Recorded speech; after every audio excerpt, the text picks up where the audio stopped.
वास्तव आहे दिल्लीचं. मला वाटतं इतर ठिकाणीही थोड्याफार प्रमाणात आहे, आता महाराष्ट्रात असं होत नाही असं नाही आहे, पण दिल्लीमध्ये जरा जास्त आहे. इथल्या आजूबाजूच्या संस्कृतीचा तो परिणाम असेल कदाचित. पण ही वस्तुस्थिती आहे की उगवत्या सूर्याला नमस्कार करणं त्या आजच्या मराठी माणसाला त्यावेळीसुद्धा फार मोठी महत्त्वाकांक्षा नाही आहे. आपलं बरं चाललं आहे, सगळं चाललं आहे, आपण आपलं साम्राज्य तिथलं साखर कारखाना आहे, शिक्षण संस्था आहे, सगळं ठीक चाललं आहे. दिल्लीमध्ये जाऊन दिल्लीवर राज्य करावं किंवा दिल्लीमध्ये काहीतरी स्थान मिळावं अशी काही महत्त्वाकांक्षा मला दिसली नाही. हे दरबारी राजकारण जे आहे ते मी आणि दरबारी प्रवृत्ती देखील, नुसतंच राजकारण नाही, मी जवळून पाहिलेली आहे. हे वास्तव आहे दिल्लीचं. मला वाटतं इतर ठिकाणीही थोड्याफार प्रमाणात आहे, आता महाराष्ट्रात असं होत नाही असं नाही आहे, पण दिल्लीमध्ये जरा जास्त आहे. इथल्या आजूबाजूच्या संस्कृतीचा तो परिणाम असेल कदाचित. पण ही वस्तुस्थिती आहे की उगवत्या सूर्याला नमस्कार करणं आणि खूप आधीपासून बाबा कोणाचे स्टार्स चांगले आहेत, कोण पुढं जाण्याची शक्यता आहे, मग त्याला आधीपासून त्याला कल्टिवेट करणं ज्याला म्हणतात की संबंध तो मोठा झाला की त्याचा फायदा आपल्याला मिळेल. ही दिल्लीची संस्कृती आहे. इतर राज्यामध्ये थोड्याफार प्रमाणात ते असते, पण दिल्लीमध्ये बरीच जास्त आहे. तुम्हाला त्रास झाला याचा? थोडी मराठी माणसाची मानसिकता वेगळी आहे, ती होती माझ्यामध्ये पण. त्यामुळे दिल्लीच्या लोकांसारखं विचार करायला सवय लागली नाही, त्याचे नुकसानही बरं झालं.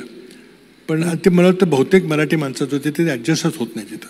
पण तुम्ही रमलात कुठे, म्हणजे किंवा तुम्हाला अजूनही राजकारण करायचं तर दिल्लीत करायला आवडेल का महाराष्ट्रात? नाही, कधीही दिल्लीत. कारण काय आहे की दिल्लीमध्ये विषयच वेगळे असतात. एक तर राष्ट्रीय परिक्षेप असतो, आंतरराष्ट्रीय गोष्टी असतात, आणि त्यामुळं सर्व राज्यांकडे पाहण्याची संधी मिळते.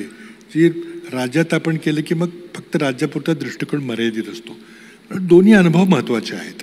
फार थोड्या लोकांना म्हणजे मला जी संधी मिळाली की मी दिल्लीमध्ये असताना पंतप्रधान कार्यालयाचा राज्यमंत्री म्हणून काम केलं, आणि जवळजवळ ती खूपच महत्त्वाची जबाबदारी होती. आणि त्यातल्या त्यात आमचं आघाडी सरकार असल्यामुळं सोनिया गांधी या पक्षाच्या अध्यक्षा आणि मनमोहन सिंग हे सरकारचे प्रमुख, आणि दोघांचा समन्वय साधायचं काम त्या देखील होतं. सगळ्या राज्यांचे संपर्क ठेवणं, मुख्यमंत्र्यांचे संपर्क ठेवणं, मंत्रालयातले वाद मिटवणं, राज्यातले वाद मिटवणं, हे फार मोठं म्हणजे संबंध देशाकडं तिथून पाहता आलं, जे इतर कुठल्याही केंद्रीय मंत्र्याला सुद्धा करता येत नाही.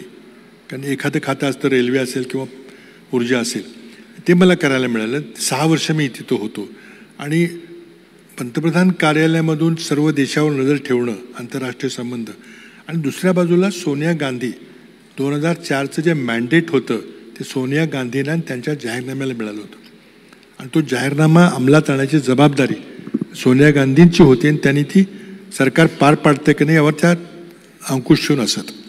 ती जबाबदारी देखील फार महत्त्वाची होती, आणि त्याच वेळेला मी पक्षाचा महाचिटणीसही होतो.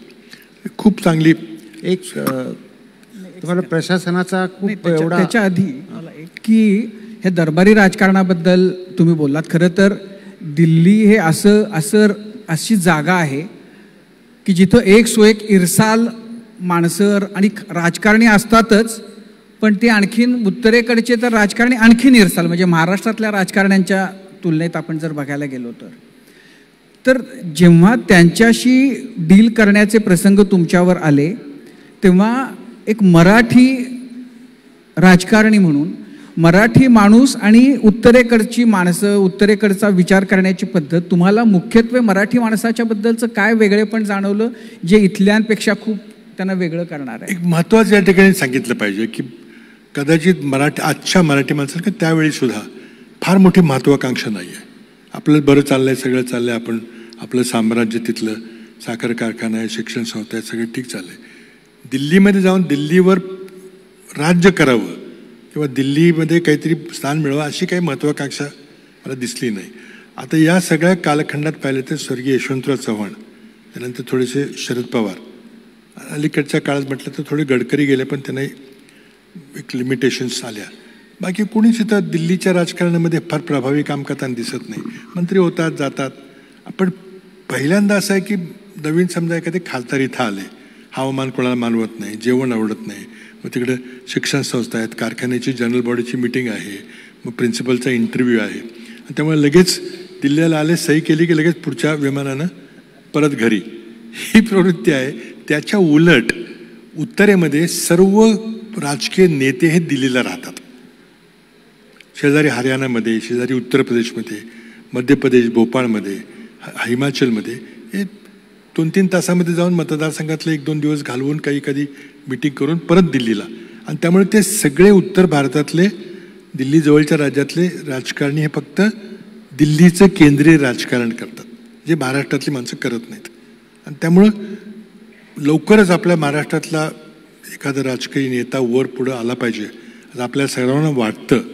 पण त्याची शक्यता फार कमी मला वाटते, कारण कोणी इथं वेळ द्यायला तयार नाही. आणि इथं 5-10 वर्ष घालवल्याशिवाय दिल्लीचं तख्त मराठी माणसांनी राखण्याचं स्वप्नच आहे आपलं, असं थोडक्यात तुमच्या म्हणण्याचा अर्थ.